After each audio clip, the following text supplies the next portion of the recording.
Inside a sealed steel chamber, nearly 100 meters below the ocean surface, a group of men sat in complete darkness. No lights, no communication, oxygen slowly running out. Some of them were injured, some already dying. And yet they still believed help was coming, because above them, an entire navy knew they were missing. But here's the disturbing truth. Rescue was possible, time was available. So why did 23 surviving sailors still die waiting? To understand what really happened, we have to go back to the beginning. Not just the explosion, but the system and the chain of failures. In August 2000, Russia was trying to prove something to the world. Its military strength had weakened, and global perception had changed. This naval exercise in the Barents Sea wasn't just training. It was a message that Russia was still powerful and capable of projecting force.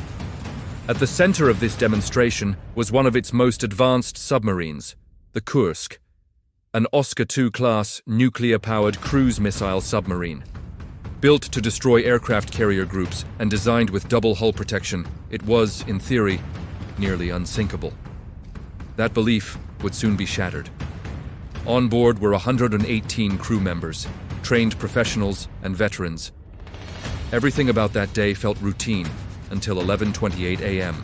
Inside the torpedo room, a practice torpedo began leaking. A chemical reaction had started between hydrogen peroxide and metal surfaces. Then came the first explosion. Small, but enough to tear open the casing. 2 minutes later, the second, devastating shockwave hit. The force was equivalent to several tons of TNT. It destroyed the first two compartments and instantly killed dozens of sailors. Within minutes, the submarine lost control and flooded. The Kursk descended until it struck the seabed at around 108 meters. In the rear compartments, separated by watertight doors, a group of 23 men survived. They reached the 9th compartment, the last intact section. Lieutenant Dmitry Kolesnikov began documenting the situation.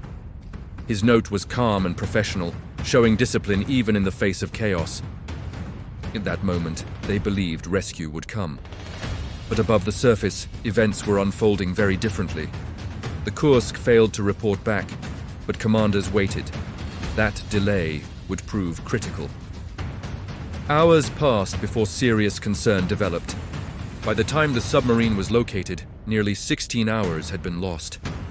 Inside the 9th compartment, the temperature was near freezing. Water was slowly entering, and carbon dioxide levels were rising. Every breath became heavier, every minute more dangerous. A chemical cartridge used for oxygen touched seawater, causing a sudden fire. This consumed the precious oxygen remaining in the compartment. Meanwhile, Russian rescue submarines tried to dock, but technical failures and poor visibility made it nearly impossible.